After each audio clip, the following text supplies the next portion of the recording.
Hey guys, welcome back to my channel. Today's video, I'm gonna just be sitting down getting ready for a regular day, and I wanted to do just a really easy everyday dewy look, nothing crazy, and I just wanted to show you guys how I typically accomplish like dewy-ish skin. I have oilier skin, oily combo skin, so I don't tend to love to do dewy looks a lot. I don't want to be wet looking, you know what I mean? Like I don't want to look oily because I know my oils will push through throughout the day. More healthy and less matte. So I don't know, you may not think this is very dewy. So I thought I would just go ahead and sit down and show you guys what I'm gonna do. So if you want to get ready with me, then just keep on watching. I'm just gonna push my hair back a little bit. Since this is a simple everyday look, I'm gonna start with the face and not with the eyes. First, I'm gonna take some of this Mario Badescu facial spray. This is the one with lavender, and I'm just gonna spray this all over my face. I don't recommend opening your mouth. So I just wanted to do that to give some moisture to the skin. Today I'm actually gonna go in with this Touch in Sol No Poreblem primer. I got this in a BoxyCharm recently. I only tried it in that video and I liked it then. I just think it'll be better if I just concentrate it in my T-zone, mostly my nose. And I always drag it down into my smile line. A little bit goes a long way with this. It does almost feel, I don't want to say oily, but it's a little bit like the Smashbox Pore Filling Primer, the silicone one. Then I'm going to take my regular Smashbox Primerizer and put that on the remainder of my face. I need my towel. Guys, you have no idea. It literally takes me forever to get ready to start filming because I'll think I have everything and then I'll sit down and I'll be like, crap, I forgot this other thing. My forehead is getting better. I've been avoiding putting on makeup or keeping it on for long periods of time just so that it could heal properly. It still doesn't look good, but it's finally not as irritated. Like they were just these tiny mountains. So I think that it's finally starting to heal up. I'm gonna go in with the Too Faced Peach Perfect foundation, and I'm gonna use the shade Warm Nude. I use this foundation if I'm doing like a photo shoot because it's supposed to be photo friendly and it just looks like skin, you know? It doesn't look like foundation really, I don't think. I mean, I guess it could if you put on a lot more, but I just usually typically put on one layer. I don't like it to start to look cakey at all. I will sometimes build up right here where I need a little bit more coverage, but not a lot. Definitely think that primer made my pores look smaller. I don't feel like I have huge pores. My biggest pores are on my nose. Does this ever happen to any of you guys? You go a little crazy on your foundation and then you mess up your brows. You can still see a lot of these blemishes, so I'm gonna take a concealer that is closer to my skin tone. This is the Tarte Shape Tape in medium, and I'm just gonna dab just the tiniest amount on those spots that you can really see. Not a lot because I don't want to look cakey. Blend it in for a little extra coverage. I'm gonna take this Makeup Revolution Conceal and Define Concealer. I'm in the shade C8. I'm gonna use that to conceal my dark circles, hopefully. I don't think that this is a full coverage concealer. I still feel like I see darkness under my eyes when I use it, but I still like it. I don't think there's anything wrong with it. I just don't know how full coverage it is. I'm just gonna blend that in, and I'm gonna take it up onto the lid to prime my lids. Since this is a simple eye look today, I'm not gonna worry about using an eyeshadow primer. I feel like I still see a lot of darkness there. So I'm gonna take just a tiny bit of the Tarte Shape Tape in medium honey and just put it over the darkness. This probably isn't the right shade for me either, but I'm gonna let it sit there for a second and dry just a little bit so that it will be more full coverage right there. See, that's way more full coverage than this side. I really want to try that e.l.f. concealer that's supposed to be like a dupe for the Shape Tape. So I'm going to set that, and I'm going to use my LA Girl Pro Powder in Banana Yellow, and I'm not going to bake. I do get a lot of powder on my sponge, but I'm pressing it in pretty immediately. Definitely powder my nose, between my eyebrows, and the smile lines definitely. I'm going to set the rest of the face, doing this pressing motion. I tried this in the last video, and at first I thought it was too time consuming, but if you use the bigger side of the sponge, it goes by pretty quickly. Still go over the face with a brush to make sure I'm brushing any excess powder off. I don't want any more powder than I need. I'm gonna jump into the eyes before I finish the face. I'm gonna take the Meet Matador palette by the Balm Cosmetics. I found this at Ross and I was so excited when I found it. It was on a pretty big discount too, so I was like, I mean, do I need another matte palette? Probably not, but we'll take it. I'm gonna take the shade Matte Johansson, put that all over my lid just to set it. I'm gonna go into the shade Matte Bernard.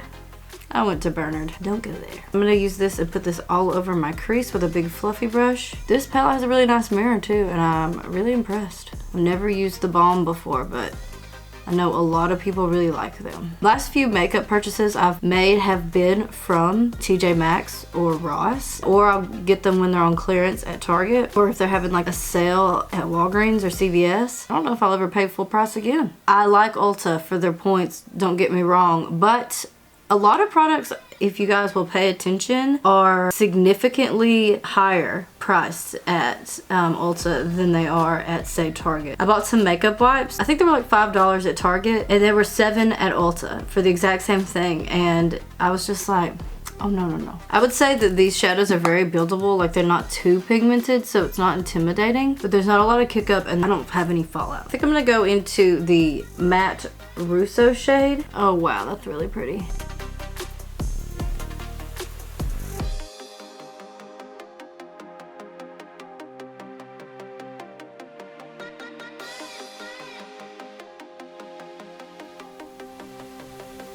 Honestly, you could go out the door like this. But I'm gonna go in with one more shade, I think, and make it a little bit deeper. I think I'm just gonna go with this Matte Jones shade. It looks like almost pukey. I'm gonna mostly put this in the outer V to deepen it up a little bit. I'll drag it a little bit into the crease without adding any extra product. I don't know about this brush. It's kind of scratchy. I'm gonna use this brush. Oh yeah, this is so much better. Does it look like it's patchy right there? Or is that just me? It is like a weird pukey brown, but I don't think it looks bad. I'm gonna go back into the pinky shade and just buff out those edges, make sure that didn't go away. This is such an easy look. I'm gonna do the same thing with this shade right here. I kind of like, I think with my eye shape, to bring eyeshadows like a lot closer to the brow. Otherwise, if I just keep it on my lid, when my eyes are open, it kind of looks like I didn't blend well or something. It looks kind of blocky. I don't know. I'm just gonna go in with Matte Johansson. It's the same shade we used to set our lid, but I want to just put that all over the lid. I feel like it's just gonna open up the eye a little bit more, make you look, you know, nice and awake. I've been loving like an all matte eye lately. I don't know why. Then I'm gonna take the brush that I used with the Matte Jones shade and just blend those two colors together. So it looks really seamless. I'm gonna go ahead and do the lower lash line. I'm just gonna take some of the Matte Bernard shade and put that under my lower lash line. Really blow this part out and make sure you're connecting it to the top. I'm gonna take the Matte Russo shade and I'm gonna take that on a pencil brush and just run that under my lower lash line. I'm gonna take the Matte Jones shade and just push that even closer to the lower lash line, but I'm only going to push it about halfway. First, going to use this pretty Vulgar bronzer. This is the Bronzed Bee Sunkissed Snitch bronzer. These bronzers are pretty pigmented, so you don't really need to go in with much. A very light hand will do. Where's that spot? Oh, it's just my texture. Cool. Then I'm gonna go in with another bronzer. I'm gonna take this Milani Baked Blush in the shade Soleil, or Baked Bronzer. Did I say blush? I'm gonna swirl my brush around and then tap off most of it because I want that glitter gone. Bronzer is going to give me a nice sheen. It's gonna make me look glowy, and I'm gonna use it just, you know, as a topper. Across my nose. I'm gonna go in with this brush and just blend everything out. Make sure everything looks seamless. Go in with this Laura Gellar Baked Blush and Brighten in the shade Honeysuckle. And this has a little bit of like glow to it as well. Here's the part where we start looking much more glowy. I'm gonna take my Bare Minerals Translucent Powder Duo. And as you can see, I use all of the matte. I'll take a little brush like this and go into the glow side. First, put this on the high points of my face like a regular highlight. And I know it seems strange that I'm using this brush for this, but I just want to make sure it gets blended out nicely. I'm not trying to build up pigmentation because it is a translucent powder. I want it to stay translucent. Can you see that? It's a nice glow. And down the bridge of my nose. And with this product, because it's translucent, you can be really, really like generous with it. I'm gonna take it on the rest of my forehead. Like Cupid's bow a little bit, and on my chin. But mostly it's just giving me an overall glow. So I'm gonna blend that out with this brush again. I'm gonna take some of my Morphe Continuous Setting Mist. Pretty much just drench my face in this. Just gonna let that dry. Girl, she's glowing. Now I'm gonna curl my lashes and add mascara, and then I'll be back for the lip color. I am back. I added mascara, and I also took some of the highlighter that we used and I put it on my inner corner and on my brow bone, and I thought it just tied together nicely.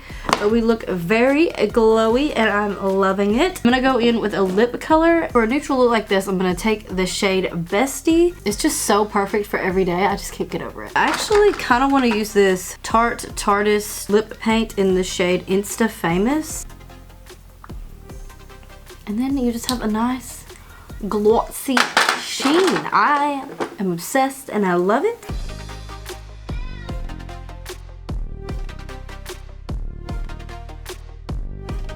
Alright guys, that is it for this video. I hope you guys enjoyed it. Thank you guys so much for watching, and subscribe if you're not already subscribed, and I'll see you in my next video. Bye!